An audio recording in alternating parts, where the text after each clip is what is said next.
Right, welcome everyone to the third ICYD workshop for 2022. As mentioned last time, this one is on closing end extensions. I know this is a highly anticipated topic because it is quite unique to BP debating and something that people tend to find a little bit more difficult when they're starting out. So we're going to do a crash course in that today. It's wonderful to see so many of you here. We're beating how many people are taking part by my count every week, which is really good to see. A little bit of logistics. As usual, the workshop may refer to content from the previous two workshops. So the first one being Introduction to BP Debating and the second being Preparing Cases, but you still should be able to follow along to the things that we're going to go through today, even if you didn't attend those sessions. The presentation and the video recording of this will be posted on the website, for which there's a link over there, just like the previous two. So if you've missed them, if you want to have another look at the notes or whatever, you can find the slides on the website. They'll be posted shortly after the workshop. Once again, please feel free to ask questions. We encourage you to ask questions if you have any about the session. You should put those into the Zoom chat and I will answer those at some point. If they're immediately relevant, I'll probably answer them immediately. If it's something else that I'll get to later on, I might wait until we get to that section before answering it. I have seen your question. It's just, it doesn't always work particularly well if we just go through all of the questions immediately. But please do ask questions and we will answer those. Right, what are we going to look at today? So we're going to start off by recapping essentially the role of closing teams in a BP debate. Then we're going to look at how you would approach preparation time as closing, because it is a little bit different to what you might do as opening, which we looked at last week.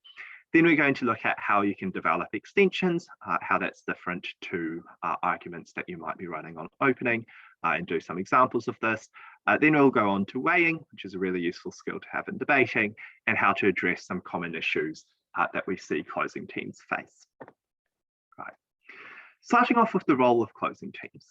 So the two closing teams in a BP debate are closing government, who argues for the motion, and closing opposition, who argues against the motion.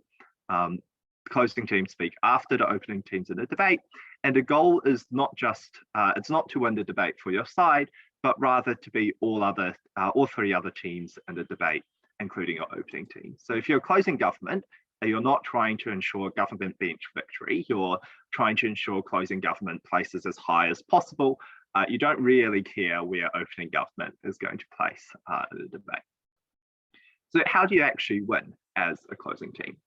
You want to provide further material, which we call extension, for or against the motion, depending on which side you're on. And this material needs to be consistent with, but distinct from your opening team. So in terms of consistent with, you can't contradict your opening team because you're still on the same side of the debate. You can't actively rebut them. And your material also needs to be distinct from your opening team. So if you just repeat all of the material that your opening team has already said, that's called being derivative, and you won't get any credit for that material because otherwise any closing team could do this and beat the opening team by just repeating the material that has already been said. You don't get any credit for that. You need to come up with something new. But that's also not enough. You don't beat your opening team by just having an extension, since it's basically impossible within 2 speeches, which is 10 minutes at ICYD, to cover literally everything that can be said on a topic. So you can't just add like one more sentence and win a debate. You need to be more persuasive than what your opening team has offered in order to beat them. Right. Now, that might sound a little bit scary, and quite often one of the questions that people ask when they hear about this is, well, how could this possibly be fair? An opening team gets to go first, they have first pick of the arguments, you can't repeat those arguments, you're not going to get credit for them. So for those reasons, closing might seem, at least initially, harder than being on opening. However, there are still certain advantages to being on closing. The first of these, and this is actually quite important and really easy to underestimate, is that you essentially get a lot more time to prepare your case. And this is part of the reason why BP is limited to 15 minutes. You don't have 1 hour preparation times. With 15 minutes, there's only so much that opening is able to come up with. And as a closing team, you have an additional 4 speeches during which you can listen to the debate, come up with more ideas, write out more mechanisms for your extension and develop those arguments further. You also get to see more of the debate before speaking, and this is really helpful because it helps you decide what's most relevant to the debate. So even if you're quite good at predicting what's going to come up in a debate, and how you might leverage that to your advantage, that doesn't beat listening to what has actually happened and adjusting your material based on that. And that's something that's a lot easier to do from closing than from opening, especially from, like, say, opening government, where you only have one speech to DPM who is able to directly respond to things that have already been said by side opposition. Thirdly, you get the last say in the debate, and with that comes the ability to directly compare your material to that of your opening team, and they don't really get as much opportunity to respond to you. So that's also another advantage that you have on closing. And finally, when we set motions for British parliamentary debating, there's a lot of emphasis on testing them to be sufficiently deep. And that means that even if opening is quite good, there's still going to be, like, sufficient argumentation that closing teams can come up with. And there's potentially debate winning if you do it well enough. So you shouldn't be worried about, like, particularly, like, especially simplistic debates where there's only 1 or 2 major arguments on either side that the opening teams are going to take. The CAs, the chief adjudicators, one of which is me, will be ensuring that that doesn't happen when we write your motions for ICYD. As a result of all of these things, it does balance out mostly. And on average, across several debates at different levels, closing teams tend to do about as well as opening teams. So you shouldn't be worried about drawing, closing on the draw. In fact, the draw is set up so that you rotate through the different positions, and you'll almost certainly have at least 1 go at closing at your regional round, if not 2. Okay, all of that being said, there's a lot of focus on extensions within closing, which is new stuff and what you're going to be credited for, and largely decides where you place in the debate. So what is an extension? So formally, an extension is anything that has not yet been said by your opening team. So I've copied this from the World's Judge Manual. So this could be new arguments, it could be new rebuttal, which are responses, it could be new examples, it could be new analysis or explanations of existing arguments, it could be new applications of existing arguments, it could be new criteria for judging the debate, or a new defense of existing criteria for weighing arguments within the debate. So an extension could really be anything. It's anything that hasn't been said by our opening team, although bear in mind what we said previously about not all extensions being created equal. You want extensions that are substantially new. If you say something that's new but still very similar to what your opening team has said, that's not going to get you as far. If you don't explain why what you've said is significant to the debate, that's not going to get you very far. And you can have multiple extensions. Usually you'll have anywhere from 1 to 3 extensions, depending on where the debate has gone, how many ideas you have, how large those extensions are, how much analysis those extensions require. Okay, before we get into preparation time, any questions about that stuff so far?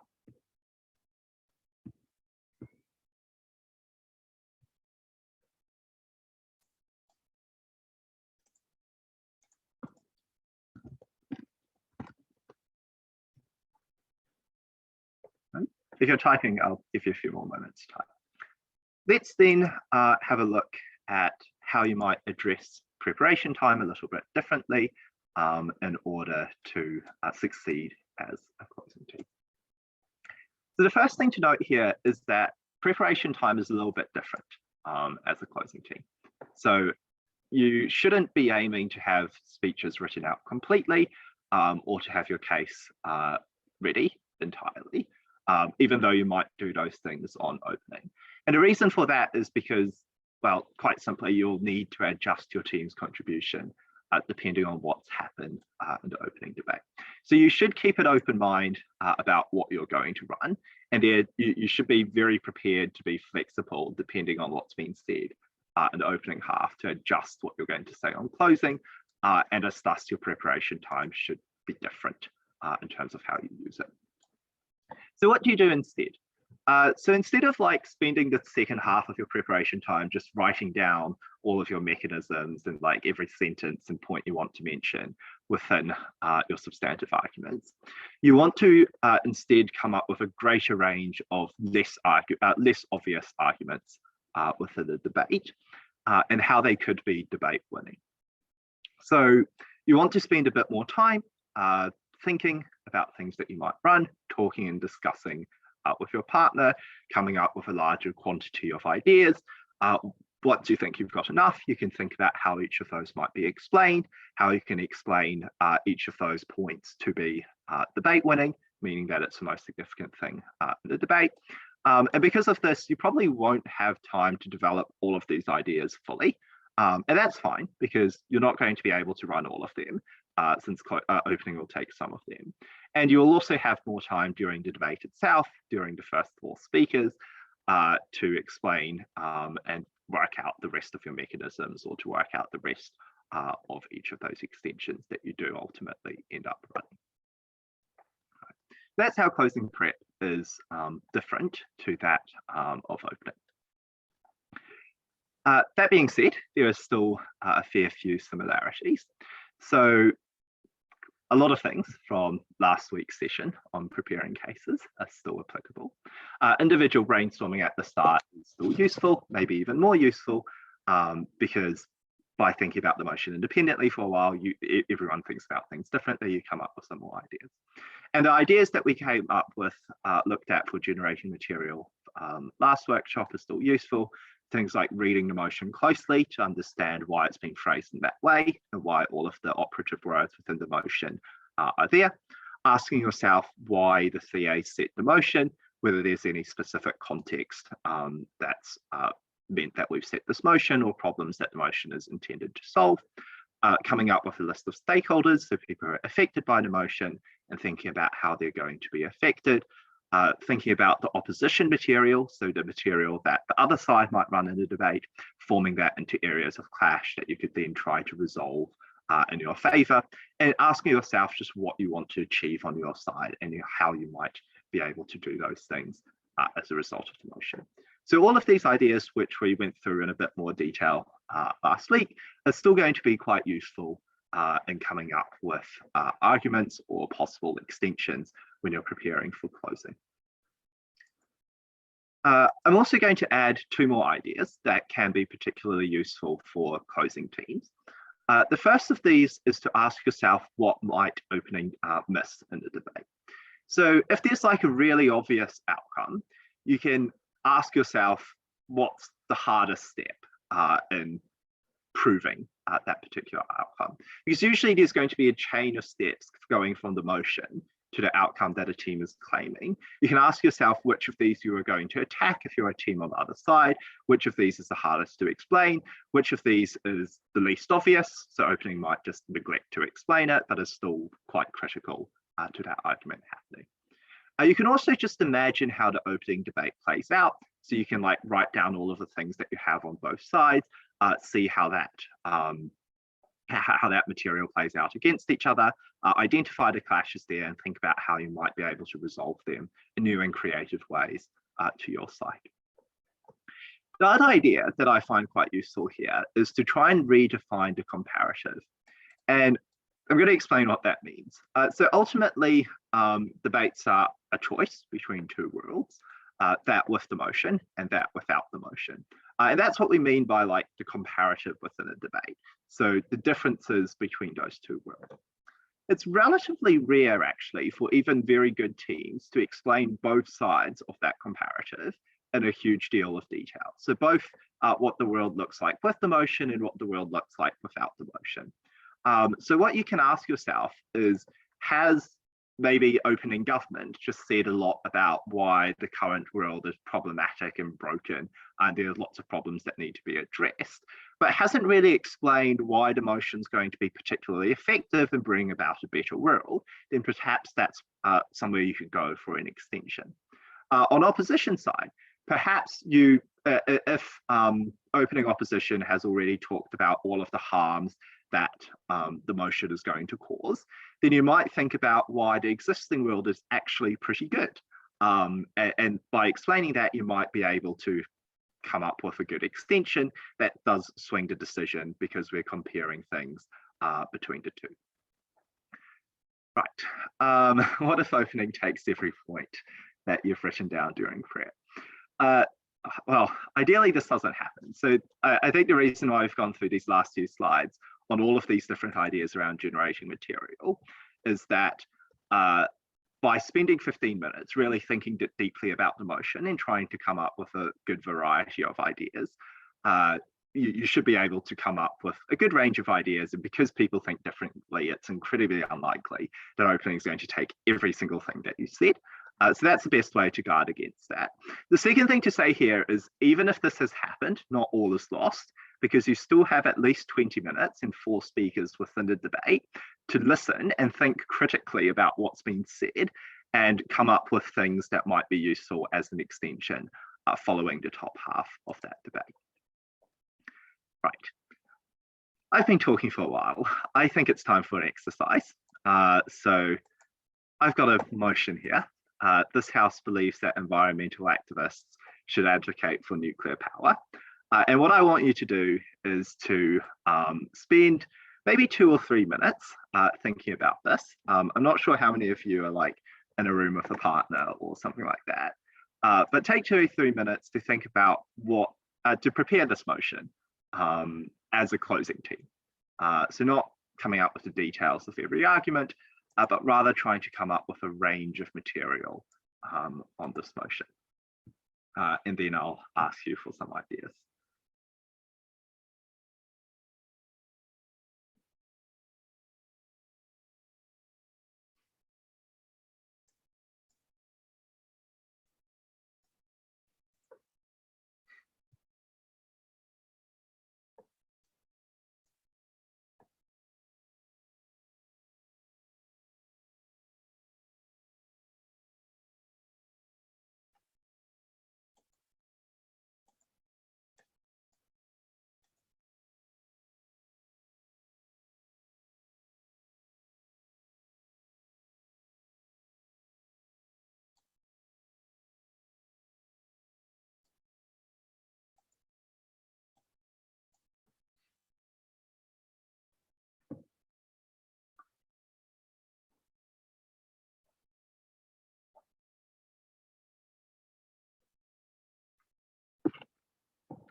There's a question in the Zoom chat asking, is it correct that opening teams should focus on 2 or 3 key points that are fully developed, and then closing teams should aim to come up with a wider range of points to avoid being derivative?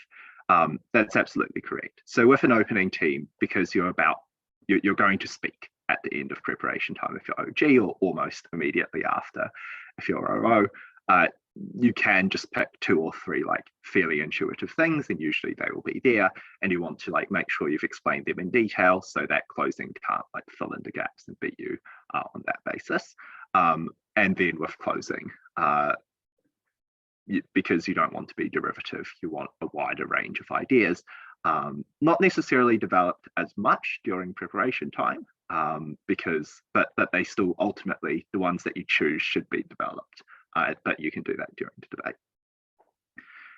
Right, it has been 3.5 minutes. What are some ideas or thoughts that we have on this motion?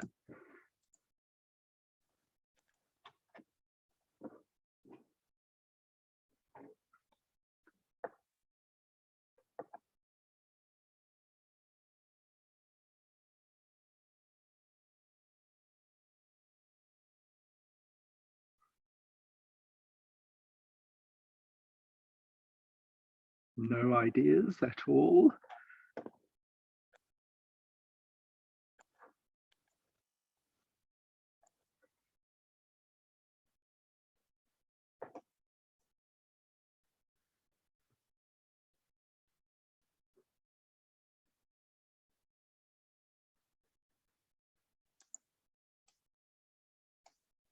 Well, I hope you've had some time to think about this, and I'm just going to guess that you are slow at typing or don't want to put anything into the Zoom chat.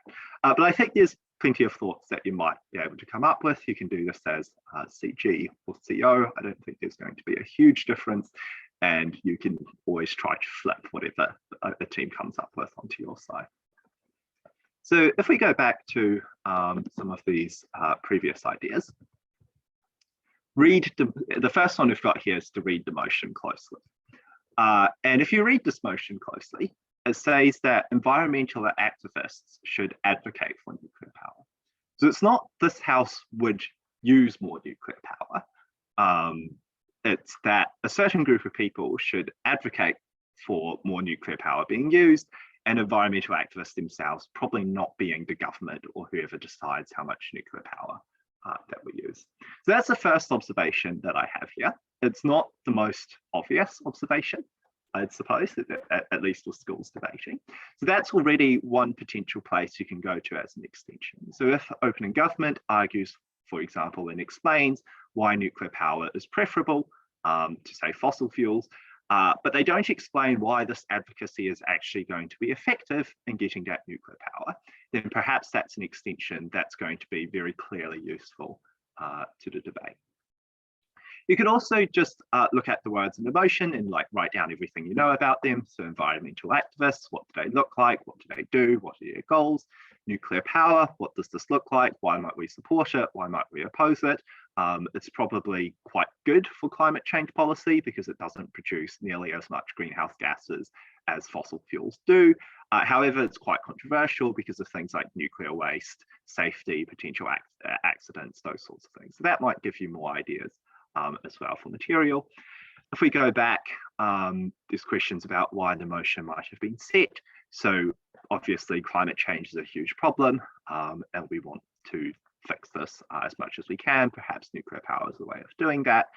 In terms of stakeholders, you can think about environmental activists, nuclear power industry, politicians, the public, how each of those groups might respond. That might give you more ideas as well. You think about opposition material, so things like what opposition might run, like maybe this is actually going to be bad for the environment because of nuclear waste or accidents, or maybe this is going to be harmful to the environmental movement because the public really doesn't like nuclear power, and by associating with it, it's going to make environmentalism less effective. Maybe it's just not going to be all that effective anyways in fighting climate change. So if you think of those things, you can try group them into areas of clash, you can try flip them onto your side, you can ask yourself what you want to achieve, which I think is probably action on climate change, or at least slowing it down in this debate. If we look over here, what might opening miss? So maybe opening reads this as a motion where is nuclear power good or bad? So as we've pointed out, there is this additional step of advocacy, by environmental movements. So if you can come up with some reasons for why that advocacy is going to be actually effective, that can be really useful. Looking at the comparative, so maybe opening government says that nuclear power is really good compared to fossil fuels, and then opening opposition says that actually we don't want either of those two things, we want renewable energy instead. Then you can come up with some explanation for why nuclear power is going to replace fossil fuels instead of renewable energies. And that could be something quite useful to sort of clear up that comparative choice within the debate. Let's have a look at the Zoom chat. You could argue that they could advocate for a range of different power sources that are heavily monitored or restricted. Yeah, you could definitely build this kind of thing into your stance as well. So you can talk about what nuclear power includes, how this might not just always be nuclear power, you could still have renewables, how you would regulate this, make sure it's safe, build it in the right places, all of those kinds of things. Right. So hopefully that gives you some ideas about how you could go through that process. And just very quickly, I've gone through a long list of ideas. I haven't turned all of those into potential extensions, but hopefully that shows you that even in a debate that might seem quite narrow like this one, because I think most people would look at this and say it's about environmental outcomes, you can still come up with a range of ideas that potentially lead to extensions, and it's quite unlikely that opening is going to take all of those if you prepare in the right way. We have a question in Zoom about well, dodgy internet and whether this is going to be available on YouTube after. Yes, I believe this is being posted on the ICYD YouTube channel. I think you can search for it, or I'm sure Tanae will be able to provide a link to this. It's also on the ICYD website, along with the slides as well. Yeah. Right. Okay. So before we get into developing extensions, there's a couple of things that you might want to do and some rules around those. So the first of these is what you would do during the debate itself as a closing team. So quite essential that you listen to and track at least the key points of the opening speakers. There's a temptation to just do a lot of writing during the debate itself. If you don't listen to the opening speakers, then quite often they will say something, you will say the same thing, you will be derivative and you won't get credit for it. So you need to listen to the opening speakers, at least the key things that they say. During the debate itself, you also want to decide on what your team's going to run as an extension, because you would have come up with a range of ideas earlier on. You'll hear opening run, hopefully just some of them. You might even come up with new ideas as you listen to the debate unfold, and then you want to decide with your partner which of these are the most important, which ones you should develop further and run as extension. Throughout this process, you should absolutely communicate with your partner. That's why it's in bold. You can't decide these things independently. If you're a member speaker and you run some extensions and your work can't get in touch with you and they have no idea what you're running, it will be very difficult for them to work your extension. And they probably have useful thoughts as well that you can add into your speech. So back in-person debating, or if we're lucky enough to do some in-person rounds, generally, that's just whispering to your partner, which is acceptable as long as you're not audible or passing notes to each other. Online, there's lots of things that you could do. You can use a collaborative document. I think Google Docs has been very popular among debaters for this purpose. You can send messages to each other privately on Zoom if that's been enabled. People like myself tend to use Messenger. I'm aware that young people might not do that. However, Discord is another site that's come up a lot for debating tournaments as well. You can use really any application, just arrange it with your partner beforehand. Sometimes speakers also like having another call going, which is allowed, so you can just talk to your partner during the debate itself. However, if you do this, you want to be very careful to mute yourself on whatever platform the debate is taking place, so everyone can't hear you, because that would be really rude, and it's also just a very bad strategy as well. Okay, so that's what you do during the debate as a closing team. In terms of developing extensions, there's a little bit more freedom in how you exactly do that. You don't have to follow the sort of structures that we looked at last week, or not last week, but last session for practical and principal points, since extensions won't always be standalone points. Most extensions fall into two categories. Either they are vertical extensions, which means that they provide additional reasons or mechanisms for why existing impact will occur, or they could be horizontal extensions that claim a different impact within the debate. Neither of these two types of extension is inherently superior, and it will depend on the debate. So the debate that the motion that I made you have a think about, that environmental activists are going to advocate for nuclear power, I think is probably is a motion where there are fewer outcomes and more debate over whether they are achieved, whether they are good, those kinds of things. So you'll probably be looking more at vertical reasons of additional vertical extensions in terms of providing additional reasons on why climate change is reduced or made worse as a result of this. In a different debate, maybe about working from home in response to COVID, there's going to be a greater range of outcomes. And if there's a greater range of impacts, then it's probably easier to run a horizontal extension in that debate. So neither of these two types of extensions is inherently superior. It will depend on the debate that you're having, which of these is easier to do and which one's going to make more of a difference for your team. When you are developing extensions, you want to communicate quite clearly what the significance of those extensions are. Because if you don't, then it is down to the judge. And sometimes the judge won't fill in the blanks the same way that you have with your partner. And I think by giving these quick, simple reasons for why extensions are significant is also just makes it a lot easier for the judge to credit your team over opening or place you over them. So with vertical extensions, you can think about why your explanations are so important, whether your opening team has missed a crucial step, whether your additional explanations magnify the outcomes and make them a lot bigger for the debate. In terms of horizontal extensions, you want to think about why the outcomes that you're presenting are more important than the other ones that have been presented within the debate. And a way to do this is through weighing, which we'll look at a bit more in detail later. While you're developing extensions, there are a couple of rules about what you can and can't do really as a closing team. And the main one of these is that you can't knife your opening. And what we mean by that is that you can't contradict the things that your opening team has already said, and you also can't actively rebut your opening team. If you attempt to do this, anything you say within this category is not going to be credited, and you'll just be wasting your time. There are, however, very rare exceptions to this, and they are if someone clearly misinterprets the motion. So for example, if opening government instead argues about maybe nuclear weapons, then in the motion that we had about nuclear power, I think that would be a clear misinterpretation of the motion, and you can sort of just like get rid of that from the debate.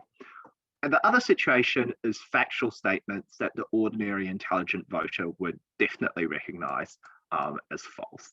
So for example, in the nuclear power debate, if opening opposition runs something about nuclear power means burning uranium, which is going to pollute the air, and this is something that I've actually heard on this debate, much to my disappointment, that is clearly factually false because that's not how nuclear power works. I would expect the ordinary intelligent voter to know that nuclear power through nuclear reactions creates, well, heat, which is used to heat water, and that steam drives turbines. You probably don't need to know that exact scientific process, but you should know that nuclear power is something that doesn't produce greenhouse gas emissions. It doesn't produce carbon dioxide. It certainly doesn't involve burning uranium. So if that's the opening opposition claim as closing opposition, you can say in that very extreme situation that, like, look, opening opposition says burning uranium, this is very clearly wrong. Here's like an actual opposition case. But these exceptions are very rare and they don't come up very often, so you should just take it as a general rule that you don't want to contradict or actively rebut your opening team. That being said, you're still able to do all of these things below, which are completely acceptable and do not constitute knifing.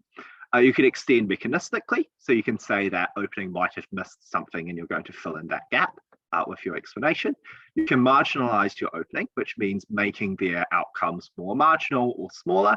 So if the opening government looks at a certain type of situation, and as closing government you look at another type of situation, you can explain why your situation is more likely and therefore your argument more important than your opening team.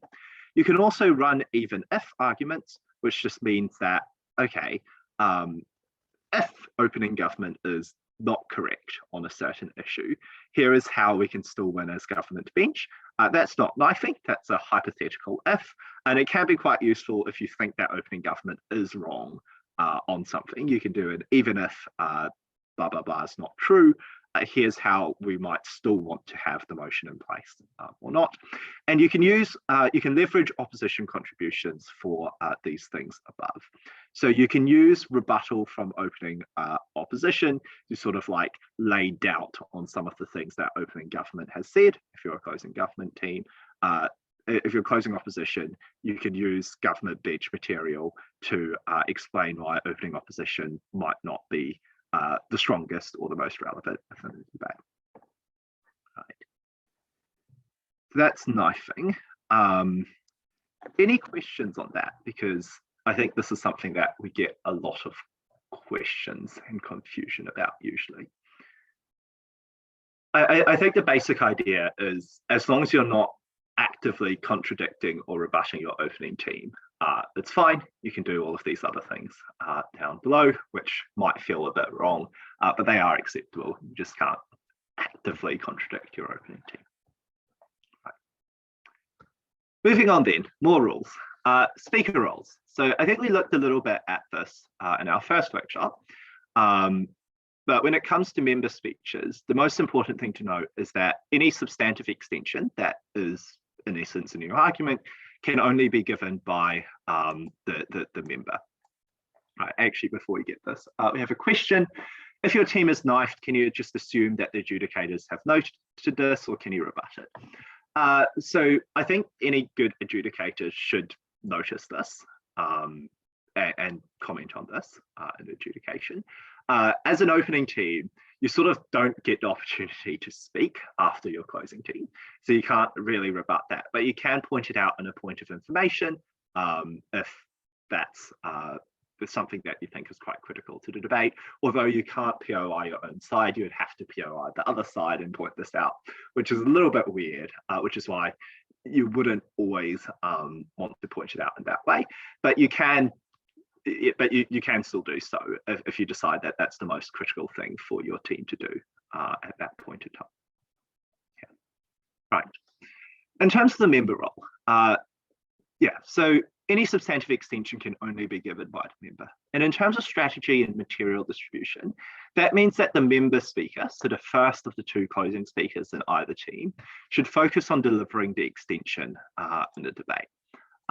So that means that usually at least half of the time that a member is speaking for will be on the extension. And this also means that the members don't have the obligation to rebut absolutely everything that has come up in the opening half of the debate so far. It's completely acceptable to leave rebuttal that's not directly damaging to your extension for the whip to deal with, given that that's pretty much the entirety of the whip speech. However, if there are claims floating around from the opening half of the debate that are directly damaging to your extension or directly engage with it, then you probably have to deal with those, at least while you're developing your extension, in order for it to stand. So the point here is that most of the member speech will be focused on the extension. If you spend like 4 minutes as a member on rebuttal and 1 minute on extension, it's going to be a little bit hard for your team to do well, just because there isn't too much extension there going on, and the whip can't bring in a new extension. So what can the whip do? New arguments are not allowed. That's the main thing, which is why you have to put your big extensions that are new arguments earlier on to the member. And if you do attempt a new argument of whip, you're not going to get the credit for it. It's just going to be ignored. However, the following things are still allowed. So anything short of a new argument is actually allowed. You can give new explanations and defenses of existing arguments. So if your member's made an extension, it's been attacked, and there's a couple of steps that kind of need to be rebuilt, then you should do this as a MIP. You can absolutely have new rebuttal, and you should have this. You can have new examples supporting existing arguments. You can have new weighing and prioritization. That's always acceptable within a whip speech. And anything the other side can be reasonably expected to understand from your member speech. So the whip speech isn't just the summary of what's gone on in the debate so far. You can add these new things, and we do sort of expect you to. And you want to recall, I think from the first workshop I've put here, that you want to summarize the debate in a way that's favorable to your team in particular, not your side. So if you're closing government and your government whip, you want to whip the debate in a way that makes it seem like the extensions that your member speaker contributed are particularly significant, beating at both the opposition teams and the opening government team as well. If you go back to workshop 1, there's lots of ways you can do this. You can structure it based on points of clash. You can structure it based on team. You can do other things as well. Right. In terms of like a whip extension, which is when the whip attempts a new extension, which is a new argument, the judges should note this, but in light of the previous question, you can also point it out. So if your opposition whip and government whip has come up with an entirely new point, then you can sort of point that out in your speech just to make sure that you've noted this, although the adjudicators, if they're good enough, should have noted this themselves. Right. Okay, with all of that being said, I think I've written up 2 example extensions here on this motion of this House believes that environmental activists should advocate for nuclear power. And bear in mind that they address specific ways that the opening debate has played out. So even if you debate this exact motion, which we will definitely not set at ICYD because we've given you like half the arguments already, you would still have to adjust this based to what the opening half has said. The first of these extensions, I think, is something I mentioned earlier, is why nuclear power will replace fossil fuels. And I would start this off by going through why this argument is significant to the debate. That can be really useful. Some speakers might prefer to integrate this throughout the extension or put it at the end. That's perfectly fine as well. So here you might say something like, opening government asserts that nuclear power will replace fossil fuels. So assertions are basically claims without any supporting evidence or explanations. Opening opposition says that renewables are preferable to nuclear, but they agree that nuclear power is preferable to fossil fuels. Therefore, if we as closing government can show why nuclear power replaces fossil fuels, then we can win the most important clash in the debate of climate. So then you would proceed into like giving some reasons. And I've noted here that maybe opening government has already said that renewables are more expensive. Opening opposition has pointed out that this is probably not true, especially with developments in solar power. So now as closing government, you're going to offer some new and much more substantial reasons as to why we can't just replace fossil fuels with renewable energy. Yeah, I'll read through these. The first of these is the time of production and storage. So often renewable energy is produced at very specific times throughout the day that don't align with consumption. For example, solar power you only get during the day, and the peak of power consumption is during the evening when people use appliances at home to cook dinner, have lights on and all those sorts of things. So that means that the production of renewable energy doesn't match up to the demand for it. And there's also physical limitations on how much energy can be stored. An intuition here is just your phone or laptop battery only lasts so long. Electric cars can only drive so far before they need to recharge. So that limits your ability to like store energy in the day until the evening, which means that renewable energy has this like inherent limitation to it. You can add more reasons, some of which I've got on the next page. So perhaps another reason here is just capacity limitations. There's only so much renewable energy that can be produced. Countries without the right geography have to resort to fossil fuels. If you don't have like steep, fast-flowing rivers, you're not really able to use hydropower effectively. If you don't have particularly sunny areas, you can't use solar power. If you don't have particularly consistently windy areas, you're not able to use wind power as much. Nuclear power, however, is like fossil fuels in the sense that it doesn't require any specific geography. You can build a nuclear power plant anywhere, you can import your uranium, and then you can just produce energy even if you don't have the right geography as a country. Third reason here, location and transmission. So quite often renewable energy is produced very far away from population centres where the energy is consumed, which requires really long transmission lines, which are expensive and also politically difficult to build because most people don't want like high voltage power lines running across their property. Nuclear power, like fossil fuels, can however be built anywhere. So you don't have to like build huge transmission lines from like the desert to the city. You can put a nuclear power plant like relatively close by where there is demand for energy. And that means that this sort of problem is also solved. And then you can wrap this up. You can say that this analysis, which is uniquely provided by closing government in the debate, shows that if we can use renewables, we probably are doing that already, especially because OO points out that they're cheaper than fossil fuels. However, where fossil fuels are being used, they can be replaced with nuclear power and not renewables. And therefore, closing government is the only team in the debate that proves why the increased use of nuclear power reduces greenhouse gas emissions by replacing fossil fuels and slows climate change, which teams, hopefully in the top half, agreed was the most important issue in the debate. If they didn't agree that, you can just come up with some reasons for why climate change is particularly important. So this is quite a chunky extension. I think it's a little bit sticky and that it requires a little bit of specialist knowledge about nuclear power. But the point here is that you can absolutely do vertical extensions by providing additional reasons, explaining why those reasons are more significant than the ones that might have come up already, and then why these reasons are significant and crucial to the debate as a whole, and in doing so deliver a win for your team. Another example, which I'll run through very quickly, as we pointed out that if opening hasn't taken this, then you probably want to take it, that it's not enough to just say that nuclear power is good. You have to show that the advocacy is effective because that's the only thing that the motion actually does. So you just say that opening government maybe shows why nuclear power is better than the alternative of fossil fuels, but not why the advocacy of environmental activists, which is the only action in the motion, is effective in achieving those outcomes that you want to claim. So then you can come up with lots of reasons for why advocacy is effective. I've got some really short ones here, which you can expand on.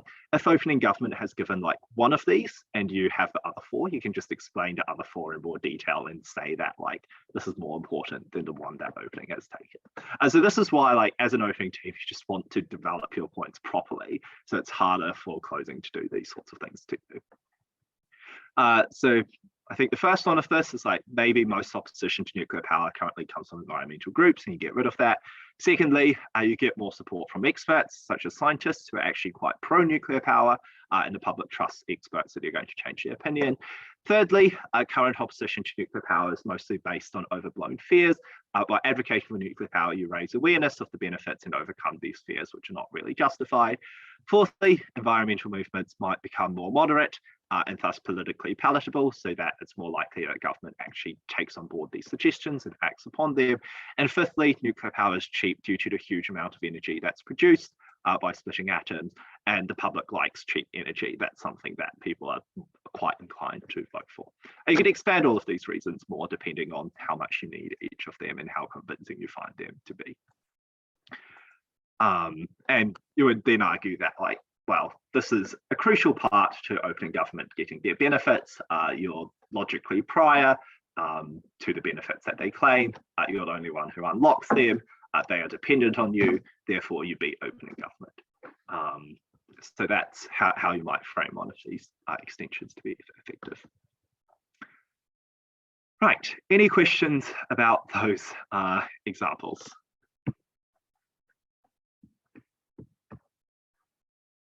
No, you can have a read of those in a bit more detail. The other thing to note here is just that even with extensions, you're probably not writing things out in full sentences like I've done. So you can absolutely have bullet points and you'll probably only have time for that. And then explain those in more detail and turn them into full sentences as you get up and give your speech. Right. Nearly done.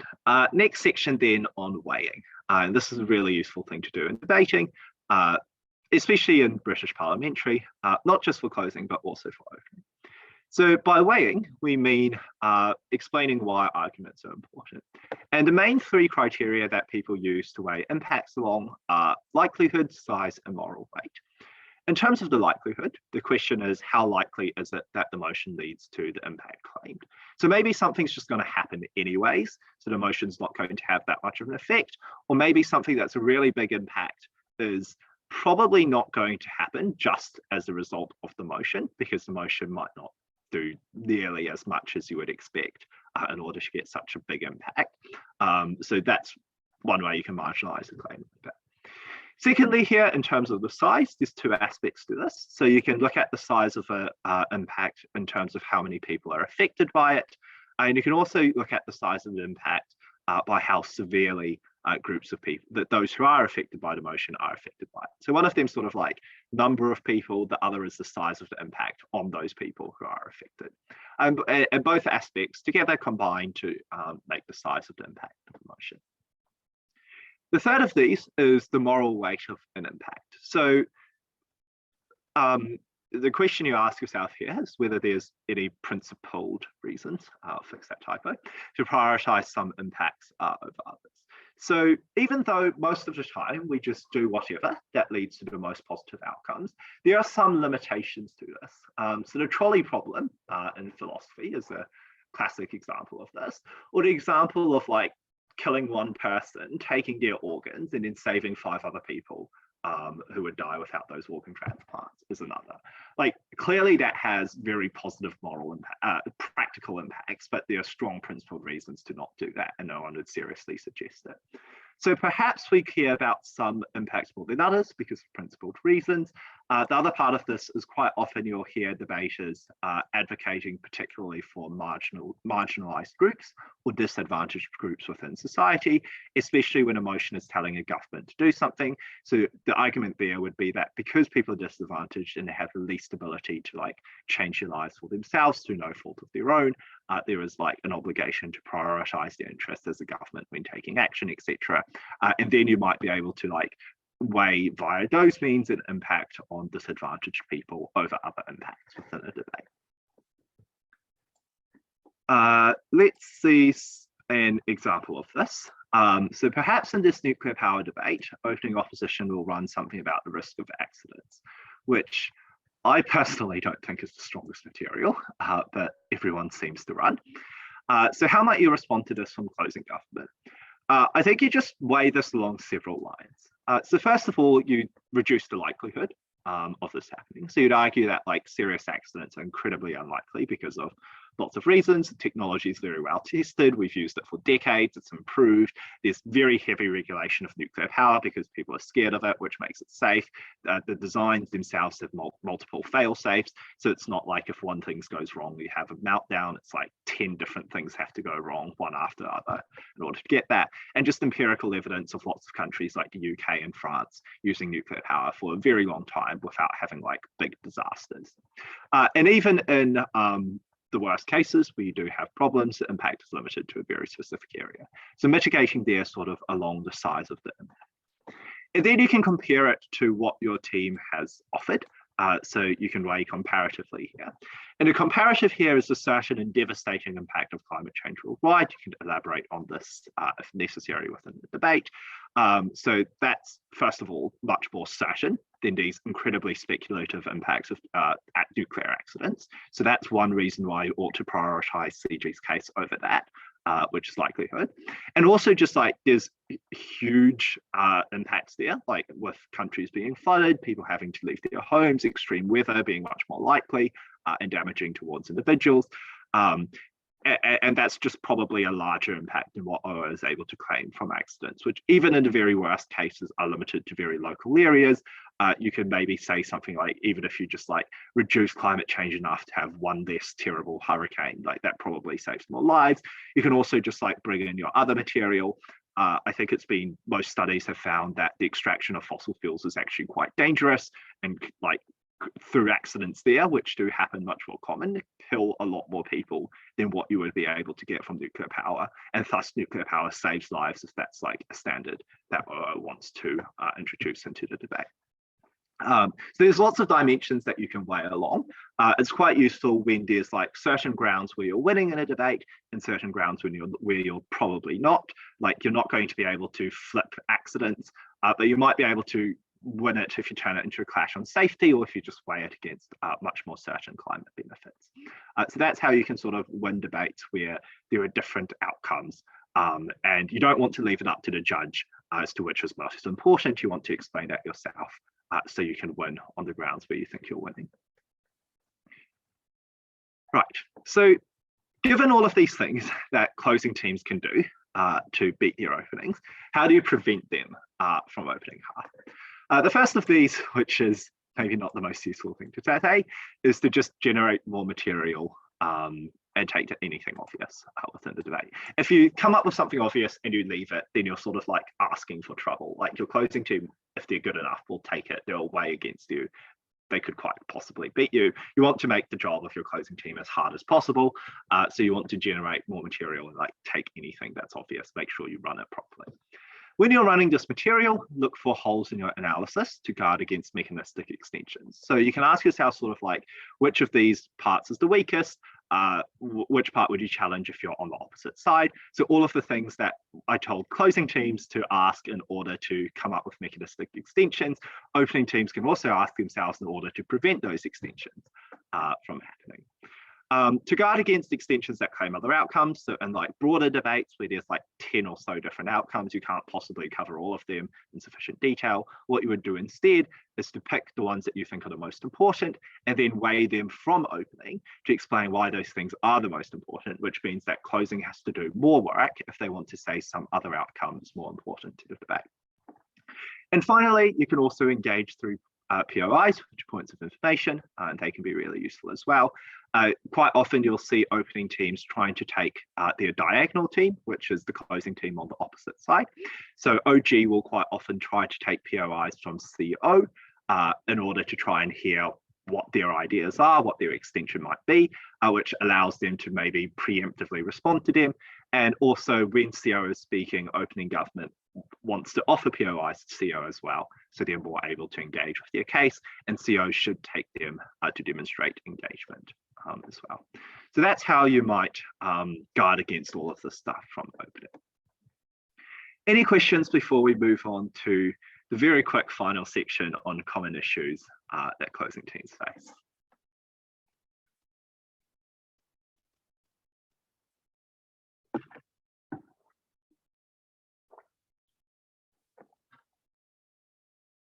Okay, right. To finish off then, there are 3 common issues that I've identified with closing teams. They're very common, so you should not feel bad if you fall into any of these traps, but we'll look at how you might deal with them.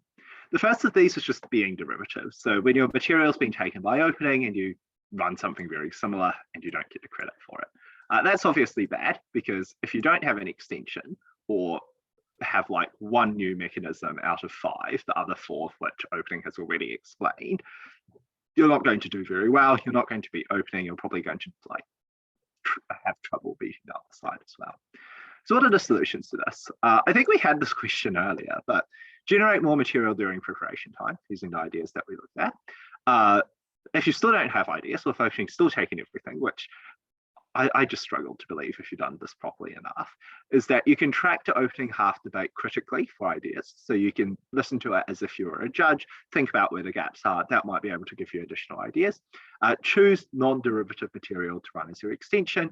And if it does actually come to a situation where you have to run something similar, you want to be very clear about what the existing contribution is and why the things that you've added are different and significant. So if you do end up having to run something similar, especially in the case of vertical extensions, you want to be very clear about what's new and why that's significant. The second issue here, which is also fairly common, is being extreme. And this happens when openings taken like more intuitive impacts, and closing teams like come up with very extreme impacts that the motion just in reality is very unlikely to cause. Sometimes it's like, I don't know, there's going to be a communist uprising, or there's going to be a revolution, or the world is going to end, or those sorts of things. These sorts of impacts, like while very big in size, also have incredibly low likelihood of occurring. And because of that, they're probably not going to go very far. So what are the solutions to this? The first is that if you can, come up with more ideas and run something else. So don't choose to run something extreme if you have something better to run. The better solution here is just to moderate your impacts. So you can ask yourself what happens in a less extreme situation and why that still might be significant. So in the case of, there's two examples here. In the case of solving climate change, like the motion that we've got about environmental activists advocating for nuclear power probably isn't going to just like solve climate change as a whole. Like that would be quite an extreme claim. But you can moderate this and you can talk about the marginal benefits. So you can analyze, for example, how every nuclear power plant that you do get to build, or every extra country that decides to use nuclear power instead of coal, is a country that's going to be able to take out a significant amount of greenhouse gases and carbon dioxide being released into the atmosphere. And the thing about climate change is it's scalable. Like this might be the difference between 1 degree of global warming or 2 degrees of global warming. And that's going to make a huge difference in terms of like how much sea levels rise, how much land is going to be flooded, how many people are going to have to leave their homes because of this, how much extreme weather you're going to get. And even if this is only like a few instances, like still, as I was saying before, like one less hurricane, one less flood, one less island nation being like wiped off the map, is still very significant benefits that ought to be weighed within the debate. So that's how you might be able to moderate that claim, which I think is relatively scalable.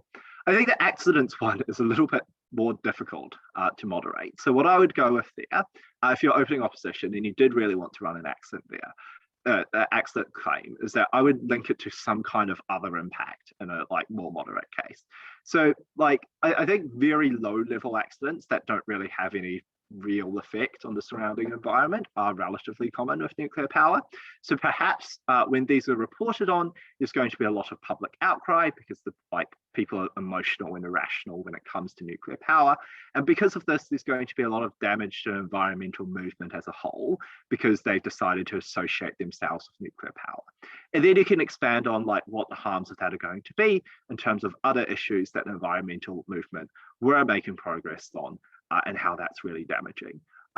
So that's a way that you can moderate this by looking for like what the harms, more smaller harms or like more likely harms are in a more moderate situation. And finally, here's an extra slide. That I don't think that's saved properly. Right, there was one last slide, and that was basically what I call a scattergun approach. And what I mean by that is when a team just takes, has like 10 different ideas, and a member speech is just a list of those ideas. And all of these ideas are interesting. It's just that none of them have really been developed or analyzed in enough detail to become significant in the debate. So that's a problem because if you have like 10 interesting sentences, it's not clear how you win a debate based on that, and it's like hard for the judges to justify. The solution is then to just pick what you think is going to be the most important. Like you don't have to run every extension. There is no closing team that comes after you. You just pick the ones that are most important, develop them in a bit more detail, and like explain why they're significant to the debate. And that's going to take you a little bit further. Right, I'll fix the slide before it goes up on the website. That's all for today. That was a relatively long workshop, but I know that closing is quite scary when you start BP. I certainly felt that way myself. So hopefully that's been useful and given you some ideas about how to deal with closing. It will take a little bit of practice, but that should make you a lot more prepared. So thank you for coming. If there's any questions, this is a really good time to ask. Otherwise, we will finish up. Stick around for a few minutes for questions if they come up in the Zoom chat.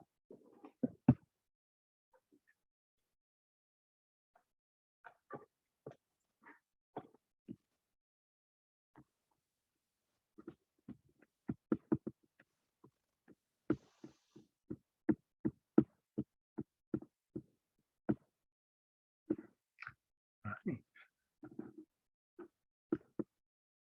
Seems like there are no questions.